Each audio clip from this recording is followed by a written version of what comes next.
le point commun de tous ces partis politiques finalement d'extrême droite est justement la volonté de dédiaboliser et de refuser l'étiquette d'extrême droite. Ils jouent énormément sur les mots. Je cite notamment ce qui a été fait par l'UKIP. C'est un parti en fait au Royaume-Uni qui se dit libertaire et qui, au nom de la liberté, en fait, attaque tout ce qui ressentent finalement comme un empiètement de l'espace public, et notamment par les musulmans, puisque c'est un peu le bouc émissaire à l'heure actuelle de tous les maux des sociétés, enfin en Europe. Le bouc émissaire, bien sûr, c'est les musulmans. L'UDC, avec la Suisse, donc, qui a gagné son référendum contre les minarets en Suisse, en dénonçant justement le symbole politico-religieux et la protection de son identité helvète.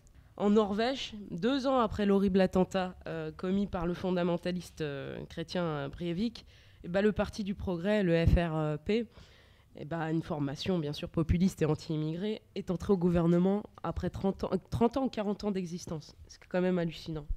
Il faut savoir qui sont ces électeurs. Moi, j'ai l'impression finalement, quand on analyse les choses, c'est un peu ces jeunes gens, ou moins jeunes d'ailleurs, qui se trouvent un peu entre l'intersection entre les réactionnaires sociaux, finalement, les patronats, l'élite, et puis les sociaux-réactionnaires, les ouvriers, les syndicats, etc. Et puis on a l'impression finalement que c'est une synthèse des deux. On a les deux pôles, c'est bipolaire, et qu'ils arrivent à drainer du monde dans tous ceux qui sont finalement déçus des partis dits traditionnels et classiques. Ils se disent contre le patronat, alors qu'ils sont eux-mêmes patrons, enfin je parle pour le FN, en France. Ils manipulent sans cesse l'opinion publique en utilisant le bouc émissaire, le fameux aujourd'hui bouc émissaire qui est le musulman immigré ou encore votre voisin rome. Et au lieu de se contenter de dire simplement la vérité aux gens, notamment en tapant sur les réelles raisons de la crise comme la finance internationale, qui elle n'est pas palpable et qui n'est pas comprise par tous finalement, ils préfèrent dire que la cause des maux de notre société c'est l'autre, comme je le disais, notre voisin. Enfin, le musulman, le rome, l'étranger, les assistés. Enfin, voilà, on entend divers discours à ce propos. Pourquoi je parle de ça ? C'est tout simplement parce qu'en France, c'est vrai qu'on a eu tendance à laisser libre cours à la surmédiatisation finalement des partis, et ça joue beaucoup dans les consciences, surtout dans une période de crise.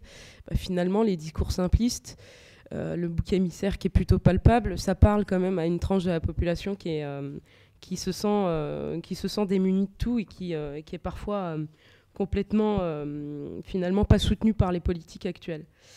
Voilà pour introduire. Après, moi j'aurais aimé qu'on parle un peu de l'emprise des médias finalement, qui sont ces électeurs et surtout comment fonctionnent ces partis. Ce sera intéressant de comprendre ça. Merci. Merci.